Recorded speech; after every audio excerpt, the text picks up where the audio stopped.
स्वागतः स्वागतः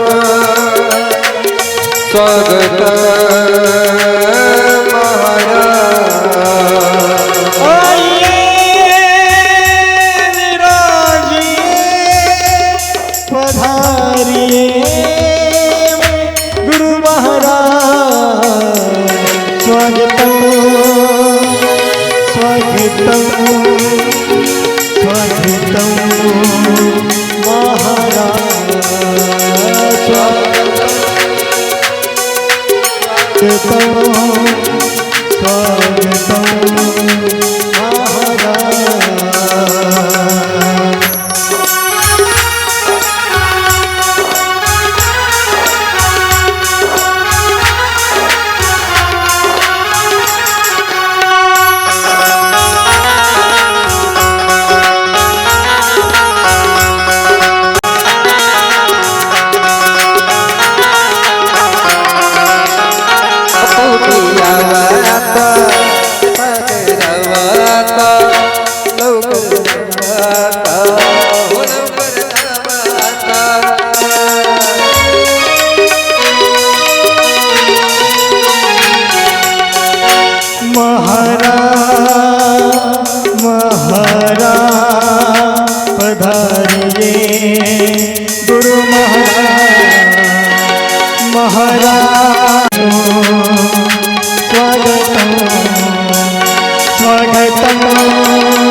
बिंबफलाधरोष्टात् पूर्णेन्दु सुंदर मुखात् अरविंद नेत्रात् कृष्णात् परं किमपि तत्त्वमहं न जानी। कृष्ण त्वदीय पद पंकजं पंजरान्ते आद्यैव मे विशतु मानस राजहंसः। प्राण प्रयाण समये कफवात पित्तये कंठावरोधन विधौ स्मरं कुतस्ते। वक्रतुंड महाकाय सूर्यकोटि समप्रभ निर्विघ्नं कुरु मे देवो सर्वकार्येषु सर्वदा। शुक्लां ब्रह्म विचार सार परमा माद्यां जगद्व्यापिनी वीणा पुस्तकधारिणीं अभयदां जाड्यान्धकारापहां। हस्ते स्फाटिकमालिकां विदधतीं पद्मासने संस्थितां वन्दे तां परमेश्वरीं भगवती बुद्धिप्रदां शारदाम्। शंकरं शंकराचार्यं केशवं बादरायणं सूत्रभास्य कृतं वन्दे भगवन्तौ पुनः पुनः। ॐ मृत्युंजयाय रुद्राय नीलकंठाय शंभवे अमृतेशाय शर्वाय महादेवाय ते नमः। तपो ज्ञान वैराग्यं भक्ति स्वरूपं सदा अलंकृतं साधु संन्यास योगं। मुखे यस्य वेदांत शास्त्रार्थ नीतिं नमो नारायण गिरिं ब्रह्मस्वरूपं। जयाचे जगी जन्म नामाचा झाला जयानी वास सदा नामात केला। जयाचे मुखी सदा नाम कीर्ती नमस्कार त्या श्री संत गोविंद बाबासी। श्री गणेशाय नमः श्री सरस्वत्यै नमः श्री गुरुभ्यो नमः।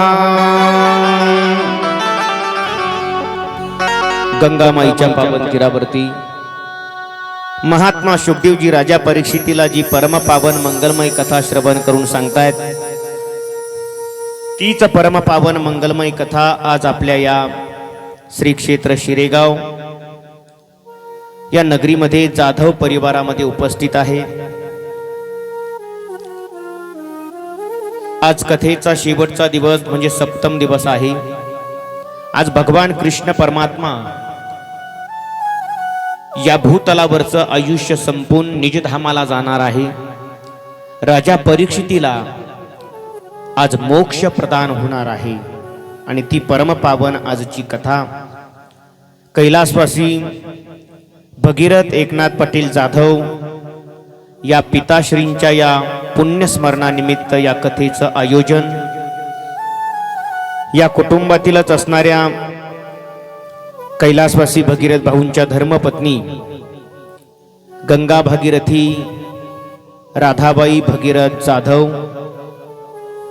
या मातेची अनमोल कष्ट, या मातेनं कैलासवासी भगीरथ भाऊंबरोबर जो काही संसार केला, तो संसार करत असताना आपल्या मुलांना दिलेले संस्कार, आपल्या मुलींना दिलेले संस्कार आणि त्या संस्काराचं फलद्रूप आज या कुटुंबामध्ये होतंय। जगद्गुरु तुकोबारा एका ठिकाणी बोलत असताना म्हणतात, शुद्ध बीजा पोटी फळे रसाळ कोमटी, मुखी अमृताची वाणी देह देवाचे कारण। तुकोबारा बोलतात, यालाच तर म्हणायचं दादा शुद्ध बीजा पोटी। कारण बऱ्याच वेळेला असं होतं, कधी कधी बी शुद्ध असतं पण फळ अशुद्ध जन्माला येतं। कधी कधी बी अशुद्ध असतं पण फळ शुद्ध जन्माला येतं। काही वेळेला बीही अशुद्ध असतं आणि आलेलं फळही अशुद्ध असतं, आणि काही वेळेला बी सुद्धा शुद्धच असतं आणि येणारं फळ सुद्धा शुद्धच असतं। हे तुम्हाला मी पटवून देऊ का? काही वेळेला बी अशुद्ध असतं पण त्याचं जन्माला आलेलं फळ हे अशुद्ध शुद्ध असतं। बी अशुद्ध आहे, उदाहरणार्थ हिरण्यकश्यपू अशुद्ध बी आहे, पण त्याच्या पोटी जन्माला आलेलं फळ भक्त प्रल्हाद हे शुद्ध आहे महाराज। म्हणजे बी अशुद्ध पण फळ मात्र शुद्ध। कधी कधी काय होतं, बी शुद्ध असतं पण येणारं फळ ते मात्र अशुद्ध असतं।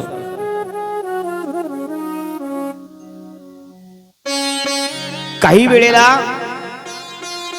बीही अशुद्ध असतं आणि येणारं फळही अशुद्ध असतं महाराज। तुम्ही महाभारत बघा, त्या महाभारतामध्ये धृतराष्ट्र नावाचं बी अशुद्ध आहे, पण त्याला आलेलं फळ सुद्धा कसं आहे, दुर्योधनी अशुद्ध आहे महाराज। कधी कधी बी सुद्धा शुद्ध असतं आणि आलेलं फळ सुद्धा शुद्धच असतं। उदाहरणार्थ कबीर महाराज आणि त्यांचा मुलगा कमाल, कबीर रूपी बी सुद्धा शुद्ध आहे आणि आलेलं त्याला फळ सुद्धा शुद्धच आहे ना। काही वेळेला बी शुद्ध आहे, फळ अशुद्ध असतं। भगवान कृष्ण परमात्मा नावाचं बी आहे आणि त्याला पुढे यादव नावाचं आलेलं फळ मात्र अशुद्ध आहे। पण या कुटुंबामध्ये जसं कबीर महाराज रूपी बी आहे आणि त्याला आलेलं कमाल नावाचं फळ शुद्ध आहे ना, तसं कैलासवासी भगीरथ भाऊ आणि गंगा भागीरथी राधाबाई आईसाहेब या दोन दाम्पत्याच्या पोटी आलेलं त्यांचं फळ मात्र अतिशय शुद्ध आहे महाराज। आदरणीय रवींद्र भगीरथ जाधव हे फळ मात्र शुद्ध आहे का? कारण हा एवढा मोठा सोहळा अशुद्ध फळ कधीच करू शकत नाही। त्याला रक्तातला DNA परमार्थाचा लागतो. या कुटुंबामध्ये पूर्वीचाच परमार्थ रुजलेला आहे. म्हणून आज या मुलांना, मुलींना, बंधूंना, चुलत्यांना आपल्या गेलेल्या वडिलांचा हा सोहळा करावासा वाटला. आणि म्हणून आज कथेचा शेवटचा दिवस या कुटुंबातील भगीरथ भाऊंच्या 5 मुली, सौ बेबीताई मोतीलाल जगताप, रोहिणी बापूसाहेब वक्ते, सुदेशना अप्पासाहेब होन, शारदा रवींद्र पवार, पद्मा गणेश तुवर, चुलते आहे श्री नारायण नानासाहेब जाधव, बंधू आहेत भगवान गोकुळदास जाधव, कुशाराम दाजी पटेल जाधव, दिलीप सोमाजी पटेल जाधव, पांडुरंग साहेबराव पटेल जाधव, पुतणी आहेत आणि श्रीरंग साहेबराव जाधव. आणि हा संपूर्ण जाधव परिवार, वडिलांचं छत्र गेलंय आणि हा एवढा मोठा सोहळा या ठिकाणी साजरा करतायत. आज निश्चितच कैलासवासी भगीरथ भाऊंना वैकुंठाला जाण्याचा दिवस आलाय. कारण हा एवढा मोठा नामचिंतनाचा सोहळा या ठिकाणी घडला. अरे, ज्या श्रीमद भागवत कथेनं राजा परीक्षितीला 7 दिवसात मोक्ष मिळाला, त्याच कथेनं कैलासवासी भगीरथ भाऊंना आज मोक्ष मिळणार आहे महाराज.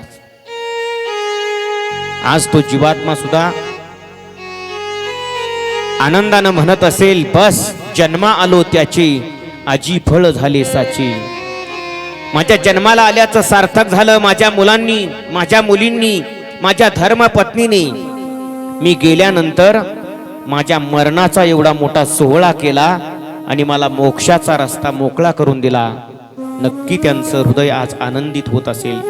ते वर हात करून या मुलांना आणि मुलींना आशीर्वाद देत असतील की या कुटुंबामध्ये कधीच पितृदोष लागणार नाही, कधीच नाही दादा.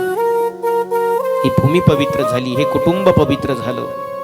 आपण सर्वजण कथा ऐकायला येता, आपण सुद्धा या कथेनं आपल्या जीवनातलं अनंत जन्माचं पाप नाहीस केलंय. म्हणून ही कथा परमपावन आहे. कालपर्यंतच्या चरित्रामध्ये आपण बघितलं भगवान कृष्ण परमात्म्याचा विवाह आणि रुक्मिणी मातेचा तो विवाह काल पार पडला. भगवान कृष्ण परमात्मा ज्या वेळेला कंसाला मारतायत, कंसाला मारल्यानंतर उग्रसेनाने भगवंताला अगोदर शाळेत टाकलं होतं, लग्नाच्या अगोदर. मी हा प्रसंग का सांगतोय, काल घाईमध्ये तो प्रसंग आपला राहून गेला, कारण वेळ भरपूर झालेला होता. भगवान कृष्ण परमात्मा आणि बलराम दादा त्यांना शाळेत घातलंय उग्रसेनानं. तुम्ही एक विचार करा, अरे देवाला जर गुरुकडे जावं लागलं तर आपल्याला गुरुकडे जावं लागणार नाही यात संशयच नाही दादा. गुरु केल्याशिवाय पर्यायच नाहीये. महिला मंडळ, तुम्हाला माहिती आहे, संसार करायचा म्हटलं की तुम्हाला पती हा करावाच लागणार, कारण पती केल्याशिवाय संसार नाही. तसंच आहे, जीवाला परमार्थ करायचा म्हटलं की त्याला गुरु हा करावाच लागणार, त्याच्याशिवाय पुढे जाता येत नाही. तुम्ही ते संक्रांतीच्या सणाला ते सुगडे पाहता, तपासून घेता ना. सुगडे एखादं जर पिचकं निघलं तर तुम्ही ते मागं देता, ए भाऊ बदलून दे. तो म्हणतो, अहो मावशी 1 दिवसाकरता लागतं. ही म्हणते पैसे द्यायचे का, फुकट घेते का. पण 1 दिवसाकरता लागणारं सुगडं जर तुम्ही एवढं तपासून घेता तर तुम्हाला सबंध आयुष्य ज्या गुरुच्या स्वाधीन करायचंय तो गुरु किती तपासून घेतला पाहिजे. म्हणून आपल्याकडे एक म्हण आहे, पाणी पिना छांडके आणि गुरु करना पछांडके. पाणी नेहमी गाळून प्या, आजार होणार नाही. आणि गुरु नेहमी शोधून करा, म्हणजे तुम्हाला पुन्हा पुन्हा गुरु बदलायची वेळ येणार नाही. बऱ्याच वेळेला होतं असंच. आपण तिला अवंतिकापुरी म्हटलं जातं. तिथं संदीपनी ऋषींचा आश्रम आहे. त्या आश्रमामध्ये भगवंताला गुरुग्रही घातलंय. त्या ठिकाणी भगवान 64 दिवस राहिले आणि 64 दिवसामध्ये देवाने 14 विद्या आणि 64 कला प्राप्त केल्या. अहो, संदीपनी ऋषीची अखंड सेवा केली. हात पाय दाबण्याची सेवा जगाचा मालक करतोय संदीपनी ऋषीची. का सेवा केली माहितीये देवाने संदीपनी ऋषीची? कारण संदीपनी ऋषी सुद्धा गुरुभक्त होते. त्यांनी सुद्धा आपल्या गुरुची अखंड सेवा केलेली होती. एक दिवसाची घटना, हे सांदीपनी आपल्या गुरुची पाय दाबण्याची सेवा करतायत। रात्रीचे 2:30 वाजले तरी सुद्धा पाय दाबतायत। गुरुजींना झोप लागली। अखेर 3 वाजता गुरुजींना जाग आली आणि पाहिलं तर सांदीपनी अजून पाय दाबतोय। गुरुजी म्हणताय, सांदीपनी अरे तू अजून पाय दाबतोय? गुरुजी अहो तुम्ही थांब म्हणल्याशिवाय कसं थांबावं मी? त्या गुरुजींना महाराज इतका आनंद वाटला, असा शिष्य मिळायला भाग्य लागतं। ते गुरुजी त्या संदीपनीवर प्रसन्न झाले आणि संदीपनीला म्हणू लागले, संदीपनी रे तू आज जशी माझी अखंड सेवा केली ना, रात्रीचे 2:30 वाजले तरी सुद्धा तू एकटा बसून माझी पाय दाबण्याची सेवा करतोय ना संदीपनी, मी प्रसन्न आहे तुझ्यावर। ऐक संदीपनी, माझा तुला आशीर्वाद आहे। जसं आज तू माझी सेवा केलीस ना, तसा एक दिवस या जगाचा मालक तुझ्या आश्रमात येईल आणि तुझी सेवा करेल। तो संदीपनीला दिलेला आशीर्वाद होता आणि तो खरा ठरला। महाराज जगाचा मालक संदीपनीची सेवा करतोय। जेव्हा भगवान जायला निघाले ना 64 दिवसाच्या नंतर, तर संदीपनींच्या पायावर आपलं मस्तक ठेवलं आणि संदीपनींना म्हणू लागला, भगवान गुरुजी काहीतरी गुरु दक्षिणा मागा ना, कारण दक्षिणा ही द्यावीच लागते महाराज। कारण जिथं यज्ञ होतो तिथं दक्षिणा असतेच। कारण यज्ञ नारायण आणि दक्षिणा हे दोघं जुळे भाऊ आलेले आहेत यज्ञ अवतारामध्ये, म्हणून यज्ञ असेल की दक्षिणा द्यावी। ती दक्षिणा सुद्धा प्रपंचामध्ये खर्च न करता परमार्थामध्ये खर्च करावी, ही त्या कथाकाराचं वक्त्याचं सुद्धा आद्य कर्तव्य असतं। गुरुजींना दक्षिणा मागितली। सांगा गुरुजी तुम्हाला काय दक्षिणा पाहिजे? तर गुरुजी म्हणतात, अरे देवा, अरे तू या जगाचा मालक आहेस आणि माझ्या आश्रमामधून 64 दिवस राहिला, याच्यापेक्षा मला दुसरी काय दक्षिणा पाहिजे रे? नाही म्हटले, काहीतरी दक्षिणा मागा। संदीपनी दक्षिणाच मागत नव्हती। शेवटी भगवान परमात्मा संदीपनी ऋषींची धर्मपत्नीकडे गेली, गुरु माऊलीकडे। तिला हात जोडून म्हणतात, आई तुम्ही तरी काही दक्षिणा मागा ना।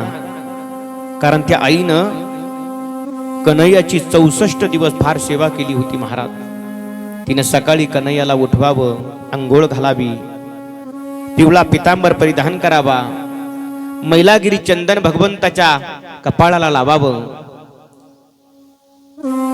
डोक्यावर मयूर पीस लावावा आणि सुंदर सजवलेला कन्हैया, तिनं त्या कन्हैयाला आपल्या आईची आठवण नाही येऊ दिली, इतकं सांभाळलं होतं। कन्हैया जेव्हा निघाला तेव्हा त्या गुरु आईच्या डोळ्यामध्ये अश्रूच्या धारा लागल्या। कन्हैयानं विचारलं, आई तुम्ही रडताय? त्यावेळेला त्या आईनं सांगितलं, काना अरे तुला पाहिलं आणि मला माझ्या मुलाची आठवण आली रे। आई कुठाय ग तुझा मुलगा? फडफड त्या होटानं ती माऊली म्हणू लागली, काना माझ्या मुलाला यमानं नेलं। कन्हैयाला वाईट वाटलं हो, आणि कन्हैयानं विचार केला, बस याच्यापेक्षा मी दुसरी गुरुदक्षिणा काय देऊ शकतो? कन्हैया यमलोकामध्ये गेला। यमराजानं कन्हैयाला पाहिल्याबरोबर त्या कन्हैयाचं स्वागत केलं आणि विचारलं, देवा तुम्ही आमच्या यमपुरीत? म्हणे हो, कशा करता? संदीपनी ऋषींचा मुलगा तुम्ही आणलाय, तो मुलगा मला परत पाहिजे। महाराज यमानं तो मुलगा परत भगवंताला दिला। भगवान त्या संदीपनी ऋषींच्या मुलाला घेऊन आले आणि तो मुलगा त्या गुरुमाईला गुरु दक्षिणा म्हणून तिचा मुलगा दिला। महाराज संदीपनी ऋषीची अखंड सेवा केली। मग देवानं जर गुरु सेवा केली, गुरु शरणागती केली, तर आपल्याला सुद्धा करावीच लागेल ना हो। संदीपनी ऋषी हे भगवंताचे गुरु आहे आणि त्याच आश्रमामध्ये राहत असताना भगवंताला अनेक मित्र मिळाले। संदीपनी ऋषींच्या आश्रमात अनेक मुलं शिकायला होती। त्याच्यामध्ये एक सामान्य मुलगा होता महाराज, त्या मुलाचं नाव होतं सुदामा।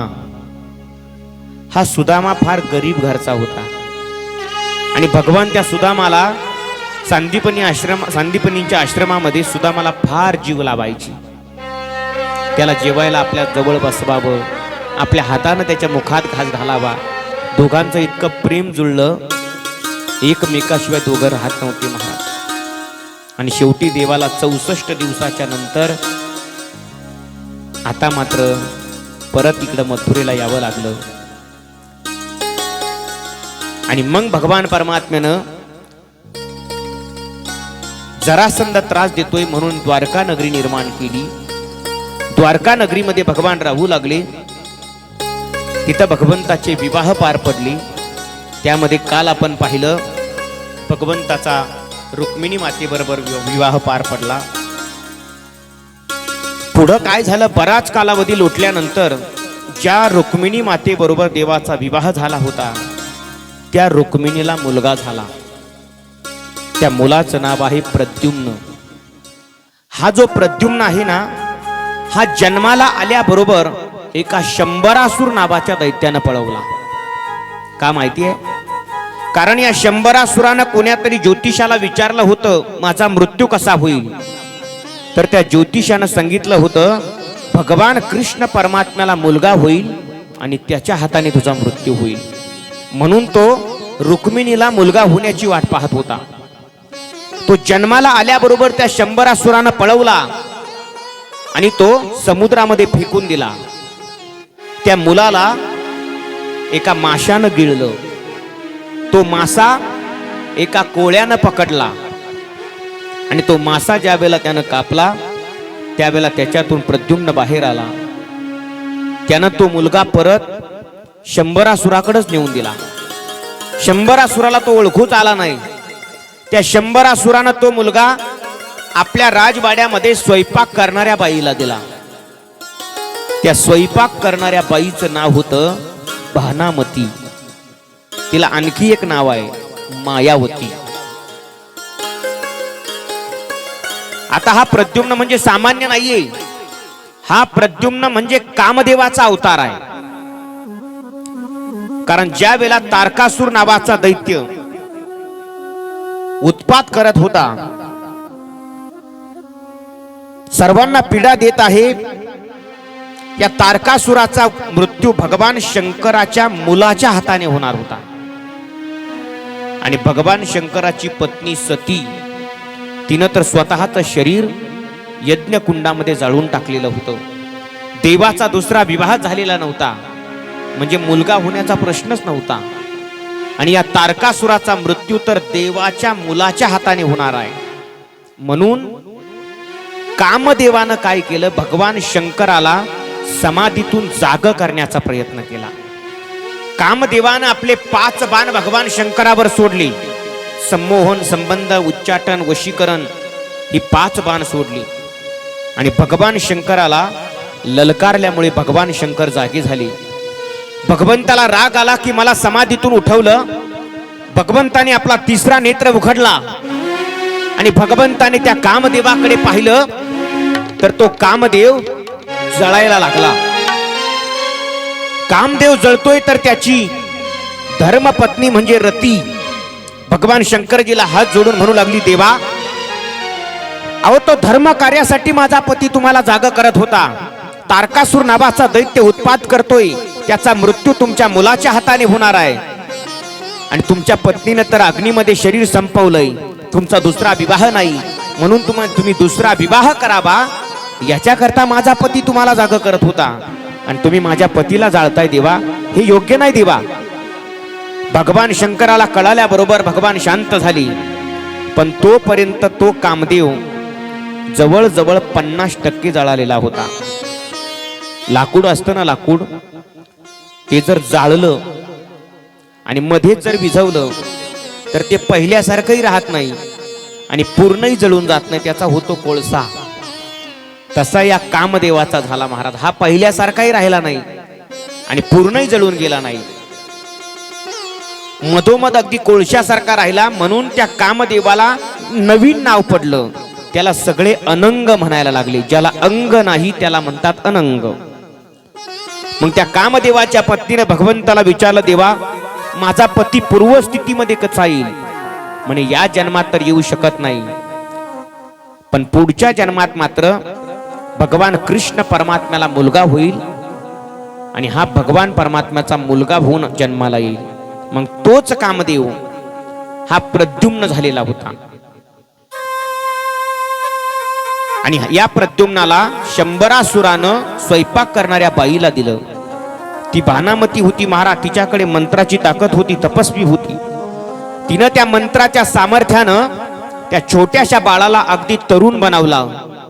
आणि त्या भानामतीने त्या प्रद्युम्नाबरोबर विवाह केला. दोघांचा विवाह झाला. इकडे मात्र रुक्मिणी माता रडू लागली, माझा मुलगा हरवला. भगवान शोधाशोध घेत आहेत. आणि त्याच वेळेला ही भानामती प्रद्युम्नाला घेऊन द्वारकेमध्ये आली. आणि मग सांगितली सगळी हकीकत, हा प्रद्युम्नच आहे. मी याला मोठं केलंय तपसायासानं. मी विवाह केलाय, मी त्याची पत्नी आहे भानामती. रुक्मिणी माता विचार करू लागली, माझं तानं लेकरू हरवलं होतं आणि येताना ते बायकूच घेऊन आलं. तिलाही आनंद वाटला. म्हटली बरं झालं उरकून गेलं पोराचं. आता मात्र या द्वारका नगरीमध्ये भगवंताचं सगळं राज्य सुखात चाललंय. या द्वारका नगरीमध्ये एक सत्राजित नावाचा सद्गृहस्थ राहत होता. सत्राजित हा जो सत्राजित आहे ना, हा सूर्यनारायणाचा उपासक होता. या सत्राजिताला सूर्यनारायणाने एक मणी दिला होता. त्या मण्याचं नाव आहे स्यमंतक मणी. हा मणी सामान्य नव्हता. हा मणी एका दिवसाला 8400 तोळे सोनं देत होता. एवढा प्रचंड सामर्थ्यवान मणी. या सत्राजितानं एक दिवस तो मणी गळ्यात बांधला आणि द्वारकेमध्ये फिरू लागला. त्या मण्याचा इतका प्रकाश पडला की जणू एखादा सूर्य उगवलाय. काही लोक भगवंताकडे धावत गेली, देवा आपल्या द्वारकेमध्ये सूर्य आला, द्वारकेमध्ये सूर्य आला देवा. देवानं विचार केला, सूर्य द्वारकेत? भगवान पाहायला गेले तर म्हणे आता अरे हा तर सत्राजित आहे. आणि मग भगवान सत्राजिताला सांगू लागले, सत्राजित तुझ्याकडे हा जो मणी आहे ना, हा मणी तुझ्या काही उपयोगाचा नाही. तू हा मणी उग्रसेनाला देऊन टाक, म्हणजे तिकडे मथुरा नगरीचा विकास होईल. पण या सत्राजिताने तो मणी उग्रसेनाला दिला नाही. तो घरी गेला आणि दुसऱ्या दिवशी या सत्राजिताला एक भाऊ आहे, त्याचं नाव आहे प्रसेन. हा प्रसेन वनामध्ये शिकारीला निघाला आणि यानं आपल्या भावाचा तो मणी आपल्या गळ्यात घातला, शिकार करताना प्रकाश राहावा म्हणून. शिकारीला गेला असताना एका सिंहानं या प्रसेनावर आक्रमण केलं. या प्रसेनाला मारलं आणि त्याच्याकडे असणारा तो मणी त्या सिंहानं आपला दातात धरला आणि तो मणी घेऊन निघाला. समोरून एक जांबुवंत जी आली, म्हणजे अस्वल. त्या अस्वलानं त्या सिंहावर हमला केला आणि त्या सिंहाला पळवून लावलं. त्याच्याकडे असणारा तो मणी त्या जांबुवंताने घेतला, आपल्या गुहेमध्ये गेला आणि आपल्या मुलीला खेळायला दिला. इकडं हा सत्राजित विचार करू लागला, माझा भाऊ कुठं गेला असेल, मणी पण दिसत नाही. त्याच्या डोक्यात आलं, नक्की काल कृष्णानं मणी मागितला होता आणि नक्की कृष्णानं मणी चोरला. भगवान कृष्ण परमात्म्यावर चोरीचा आळ आला. हा चोरीचा आळ का आला माहितीये तुम्हाला? कारण शास्त्र असं सांगतंय, भाद्रपद शुद्ध चतुर्थीचा चंद्र पाहायचा नसतो आणि तो जर पाहिला तर आपल्यावर चोरीचा आळ येत असतो.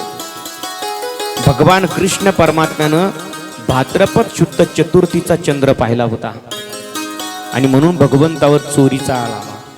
देवानं विचार केला, या माझ्यावर जो चोरीचा आळ आला याच्यातून बाजूला झालं पाहिजे. कलंक असा आहे महाराज, कलंक काजल से काली. कलंक हा काजळापेक्षा काळा असतो. मग देवाने स्वतः माग लावायला सुरुवात केली. माग लावत भगवान परमात्मा थेट जंगलामध्ये गेले. जिथं सिंह मरून पडलेला होता तिथं गेले.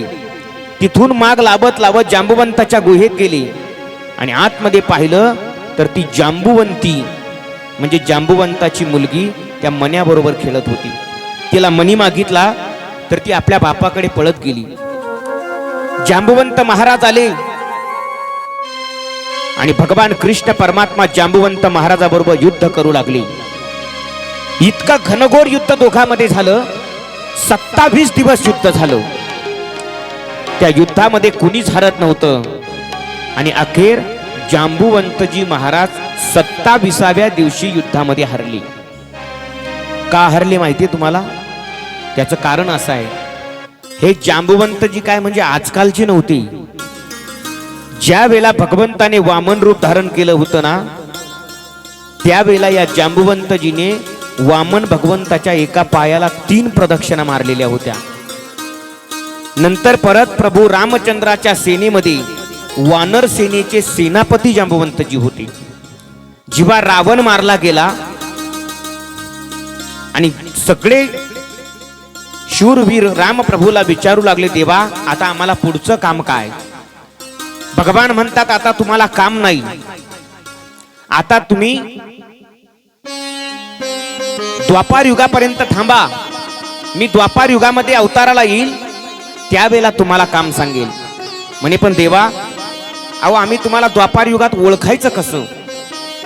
आणि मग भगवंताने जांबुवंतजीला आशीर्वाद दिला की जांबुवंतजी, तुम्हाला मी एक आशीर्वाद देतो, आतापासून द्वापार युगापर्यंत तुम्हाला युद्धामध्ये कुणीच हरवणार नाही. आणि जो तुम्हाला युद्धामध्ये हरवेल तुम्ही समजून घ्यायचं तो मीच असेल.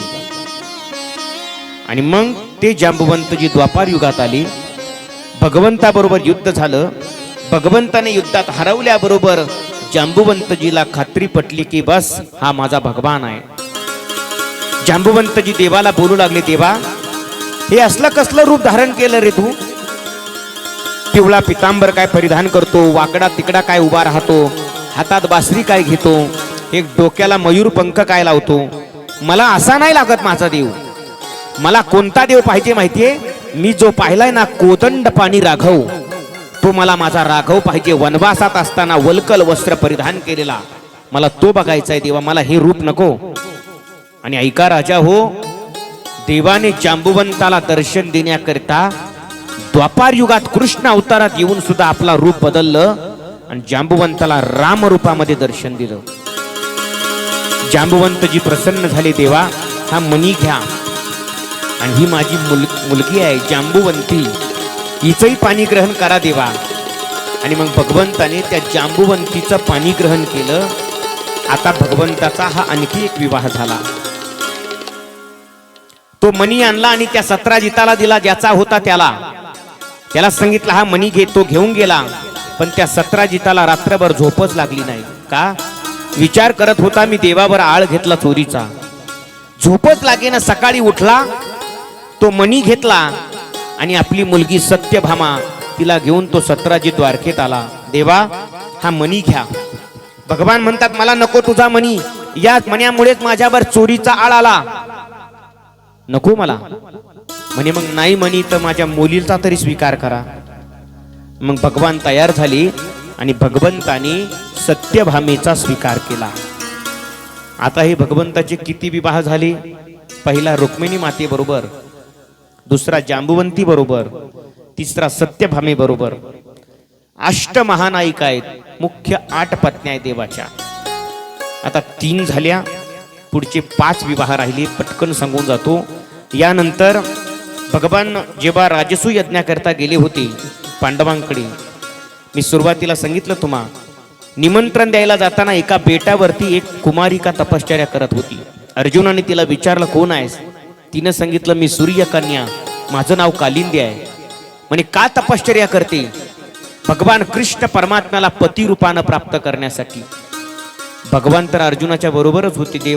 देवाकडे पाहिलं अर्जुनाने, देवा साधना करते, स्वतःचं शरीर संपून टाकील, ही करायचं स्वीकार. देवानं त्या कालिंदी बरोबर विवाह केला. 4 विवाह पार पडले. नंतर उज्जैन देशाचे राजे विंद आणि अनुविंद यांची जी कन्या आहे मित्रविंद्या, हिच्या बरोबर भगवंताचा एक विवाह झाला. त्याच्यानंतर नग्नजिता कौशल देशाच्या राजाची कन्या, तिच्या बरोबर देवाचा विवाह झाला. याच्यानंतर भद्रा नावाची एक कन्या आहे, केकई देशाची राजकुमारी, तिच्या बरोबर झाला. आणि एक मद्र देशाच्या राजाची मुलगी, तिचं नाव आहे लक्ष्मणा, हिच्या बरोबर भगवंताचा विवाह पार पडला.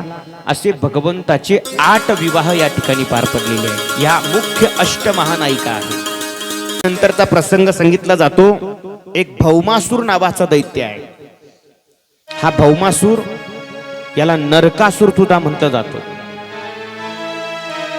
भौमासूर, नरकासूर म्हणजे काय माहिती आहे? ज्या वेळेला भगवंताने वराह रूप धारण केलं होतं ना, आणि समुद्रामध्ये पृथ्वीला आणायला गेली होती ना, देवानं पृथ्वीला आपल्या दाढेवर धरलं आणि भगवान पृथ्वीला घेऊन येत होते. भगवंताच्या अंगाला घाम आला आणि तो अंगाला आलेला घाम त्या पृथ्वी दाढीला आलेला होता. तो घाम त्या पृथ्वीला लागला आणि त्या पृथ्वीला त्या घामापासून एक मुलगा झाला. त्याचं नाव आहे भौमासूर किंवा त्याला नरकासूर म्हणतात. या नरकासुराच्या कैदेमध्ये 16,100 मुली होत्या. त्या मुलींनी देवाला पत्र पाठवलं, देवा आम्हाला या भौमासुराच्या कैदेतून मुक्त करा.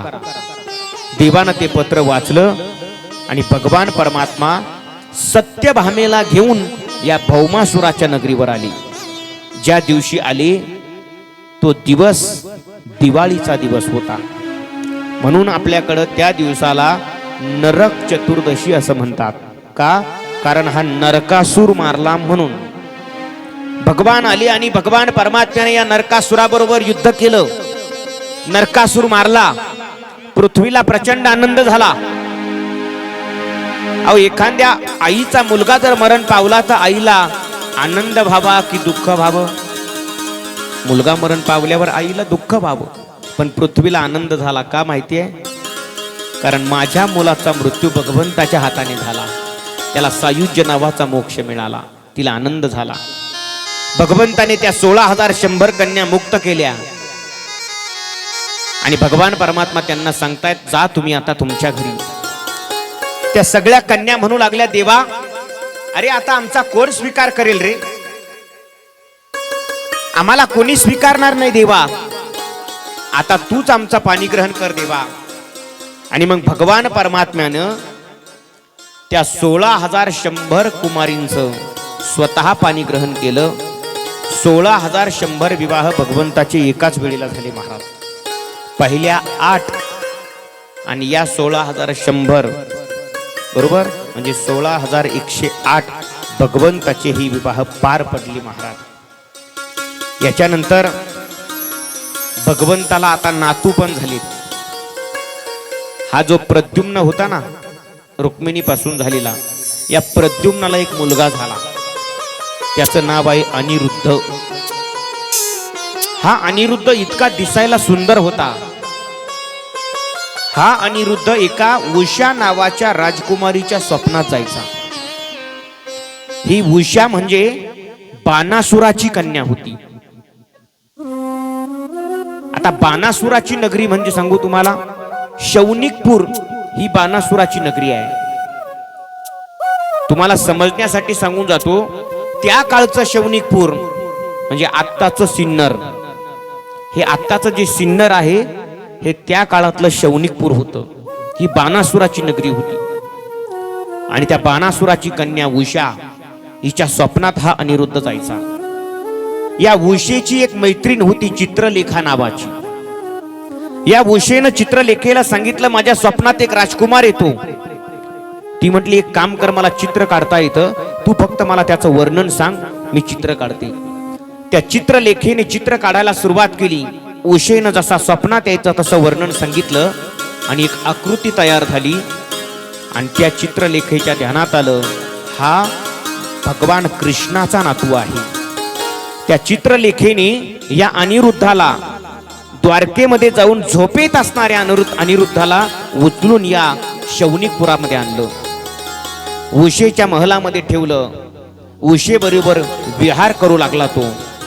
पण त्या उषेचं वागणं मात्र सेवकांना काही वेगळं वाटायला लागलं. त्या सेवकांनी बाणासुराला सांगितलं आणि बाणासुराने येऊन बघितलं तर हा अनिरुद्ध त्या ठिकाणी होता. बाणासुराने अनिरुद्धाला बंदी बनवलं. जेव्हा माझ्या कन्हैयाला कळालं या बाणासुराने माझ्या नातवाला बंदी बनवलंय, तेव्हा भगवान कृष्ण परमात्मा या बाणासुराबरोबर युद्ध करण्याकरिता निघाला. युद्ध करण्याकरिता आला. हा बाणासूर म्हणजे सामान्य नाही. हा बाणासूर याचं अतिशय प्रचंड मोठं राज्य आहे. अनेक परकोटे आहेत त्या राज्याला आणि त्या राज्याचं संरक्षण करण्याचं काम भगवान शंकरजीकडे होतं. भगवान शंकरजी संरक्षक होते त्या राज्याचे. जेव्हा भगवान कृष्ण परमात्मा त्या ठिकाणी गेले तर भगवान शंकर त्रिशूळ घेऊन समोर आले आणि कन्हैयाला म्हणू लागले, देवा, बाणासुराला मारण्याच्या अगोदर माझ्या बरोबर युद्ध करावं लागेल. भगवान परमात्म्यानं मागचा पुढचा विचार केला नाही. या बाणासुराबरोबर युद्ध सुरू झालं.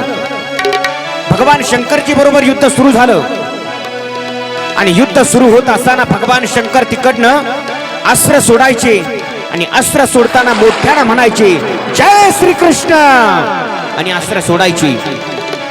इकडनं भगवान परमात्मा अस्त्र सोडत असताना मोठ्यानं आवाज द्यायचे, हर हर महादेव, आणि अस्त्र सोडायचे. अरे हरी आणि हराचं युद्ध सुरू झालं. आता प्रलय होतो की काय असं वाटायला लागलं.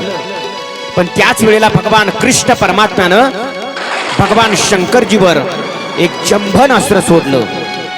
ते जंभन अस्त्र असं होतं की त्या जंभन अस्त्राचा परिणाम संपूर्ण शौनिकपुरावर झाला. या शौनिकपुरातील संपूर्ण सैन्य बाणासुराचं सगळं सैन्य जांभळ्या द्यायला लागलं.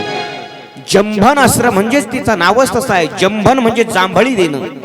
इतक्या जांभळ्या द्यायला लागली की जांभळ्याच थांबेना. शेवटी भगवान शंकर बाणासुराला म्हणतात, बाबा रे, अरे देऊन टाक तुझी मुलगी त्या अनिरुद्धाला. अरे तो काय सामान्य आहे का? जगाचा मालक कृष्ण कन्हैया आणि त्याचा तो नातू आहे. म्हणून त्या बाणासुराला तुझी मुलगी दे. आणि मग बाणासुरानं त्याची मुलगी भगवान कृष्ण परमात्म्याचा नातू अनिरुद्धाला दिली.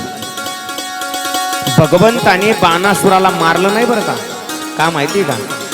कारण तो बळीच्या वंशात जन्माला आला होता आणि बळीला देवानं आशीर्वाद दिलेला होता, बळी, तुझ्या वंशामध्ये जे जे जन्माला येतील त्यांना कुणालाच मी मारणार नाही. म्हणून बाणासुराला सोडून दिलं भगवंतानं. ही कथा वर्णन करून सांगितली. याच्यानंतर एक नृग नावाचा राजा होता. हा नृग राजा असा होता, हा सरड्याच्या जन्माला गेला होता, सरडा झाला होता. आता भगवंताच्या जेवढ्या पत्नी आहेत त्या प्रत्येक पत्नीला 10 मुलं आणि 1 मुलगी आहे. एवढा मोठा परिवार आहे. हिशोब करा तुम्ही, 16,108 गुणिले 11 उत्तर जे येतं तेवढी भगवंताची संतती आहे. ही काही मुलं अरण्यामध्ये खेळायला गेली तर एका मोठ्या तलावामध्ये एक सरडा दिसला. ही मुलं धावत आली आणि कन्हैयाला म्हणू लागली, बाबा, त्या तलावामध्ये प्रचंड मोठा सरडा आहे. भगवान पाहायला गेले. त्या सरड्याला भगवंताचं दर्शन झालं तर त्याच्यातून एक दिव्य पुरुष प्रगट झाला आणि त्याने देवाला हात जोडले. देवाला सांगितलं, देवा, मी मुक्त झालो. देवानं विचारलं, कोण आहेस? त्यानं सांगितलं, माझं नाव नृग राजा आहे. म्हणजे सरडा कसा काय झाला? त्यानं सांगितलं, काय झालं देवा, मी गायी ब्राह्मणांना दान दिल्या होत्या. पण त्या गायी कशा दान दिल्या? गायीच्या शिंगामध्ये सोन्याच्या शेंगा बांधल्या आणि त्या ब्राह्मणांना दान दिल्या. पण त्या गायी ज्या ब्राह्मणांना दान दिल्या त्याच्यामध्ये एक दुसऱ्या सद्ग्रहस्थाची गाय आली होती आणि तीही मी दान देऊन टाकली. तो सद्ग्रहस्थ त्या ब्राह्मणाकडे गेला आणि म्हटला, ही गाय माझी आहे. ब्राह्मणाने सांगितलं, आम्हाला राजानं दिली. त्या सद्ग्रहस्थानं ती गाय घेतली आणि आपल्या घरी घेऊन गेला. ब्राह्मणाला राग आला आणि ब्राह्मणाने राजाला शाप दिला, राजा, अरे दुसऱ्याची गाय मला दान देतोस, असा रंग बदलतो ना, माझा शाप आहे राजा तुला, तू सरडा होशील. म्हणून तो सरडा झाला होता. त्यानं ब्राह्मणांना उशाप मागितला. ब्राह्मणांनी सांगितलं, जरी तू सरडा झालास तरी भगवंताच्या दर्शनाने तुझा उद्धार होईल. आणि म्हणून तो नृग नावाचा राजा, भगवंताचं दर्शन झाल्याबरोबर त्याचा उद्धार झाला महाराज. याच्यानंतर एक पौंड्रक नावाचा राजा झाला. हा स्वतःला वासुदेव समजायचा. तो म्हणायचा मीच कृष्ण आहे. याला देवानं दिलेले 2 हात होते, यानं 2 नकली हात लावून घेतले होते. त्याच्याकडे एक वानर होत. तो म्हणायचा हा माझा हनुमान आहे. आणि त्यानं बऱ्याच राजांना आपल्या जवळ केलं आणि भगवान कृष्णाच्या विरोधात उभं केलं महाराज. पण ज्या वेळेला कन्हैयाला कळालं, त्यावेळेला कन्हैयानं त्याच्याबरोबर युद्ध केलं आणि त्या पौंड्रक राजाला मारलं, त्याचा उद्धार केला.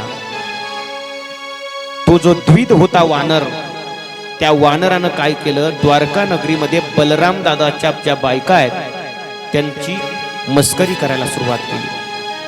बलराम दादाला कळालं. बलराम दादानं गदा घेतली आणि एका गदेत त्या द्विजाचा चेंदाच करून टाकला महाराज. याच्यानंतर भगवंतानी शाल्व संग्राम केला. त्या शाल्व संग्रामामध्ये भगवंताने विदुरथ मारला, बलवत मारला, दंतवक्र मारला. या सगळ्यांचा देवानं उद्धार केला. एक दिवसाची घटना, भगवान जेव्हा राजसू यज्ञाकरता गेले होते ना, मगधराज जरासंध आहे. या जरासंधाच्या कैदेमध्ये हजारो स्त्रिया होत्या, काही देव देवता होते. या सगळ्यांनी देवाला पत्र पाठवलं, देवा आम्हाला या जरासंधाच्या तावडीतून मुक्त करा. आणि मग भगवान जरासंधाकडे निघाले. बरोबर अर्जुनाला घेतलं, भीमाला बरोबर घेतलं आणि ब्राह्मणाचं रूप घेऊन गेले जरासंधाकडे. जरासंधानं सकाळी सकाळी ब्राह्मण पाहिलं आणि विचारलं काय पाहिजे. म्हणे आम्हाला दान पाहिजे. कशाचं दान पाहिजे. आणि युद्धाचं दान पाहिजे. अरे ब्राह्मण कुठं युद्ध करत असतात का. आणि मग जरासंधानं नीट पाहिलं तर कळलं, अरे हा तर काळा कृष्ण आहे. याच्याकडे पाहिलं म्हणे अरे हा तर अर्जुन आहे. पलीकडे पाहिलं म्हटले अरे तू तर भीम आहे. बरं म्हटले तुम्हाला युद्धच पाहिजे ना, पण कृष्णा मी तुझ्या बरोबर युद्ध करणार नाही, कारण तू काल यवनाला पाहून रणांगणातून पळून गेलास, पळकुट आहेस. अर्जुनाला पाहिलं म्हटलं हे तर एका गुद्द्यात मरल. भीमाकडे पाहिलं म्हटलं हा जरा बरा दिसतोय. आणि मग भीमाला युद्धाचं दान दिलं महाराज. युद्ध सुरू झालं. भीमानं जरासंध बराच मारला, पण जरासंध मात्र मरायला तयार नाही. भीमाच्या अनेक गदा वाकल्या, जरासंध मरायला तयार नाही. शेवटी थकला भीम. कपाळावरनं घामाचे बुंद खाली आले आणि झाडाखाली बसलेल्या देवाकडे भीमानं पाहिलं तर देवानं काय केलं माहितीये, जवळ असणारी एक काडी उचलली आणि ती काडी अशी मधोमध फाटली आणि 2 बाजूला 2 फेकून दिले भाग. भीमानं इशारा जाणला. भीमानं जरासंधाच्या पायावर आपला पाय दिला, एक पाय आपल्या हातात घेतला आणि जरासंध सुद्धा भीमानं फाडलाय आणि 2 बाजूला टाकून दिलाय. पण तो 2 बाजूला टाकून दिला की परत मोठमोठ्यानं ओरडायचा. आमचे आदरणीय दत्ता महाराज फार मोठा राक्षसाचा आवाज काढतात. एकदा जरासंध कसा ओरडला हा आवाज आमच्या दत्ता महाराजांकडनं ऐका.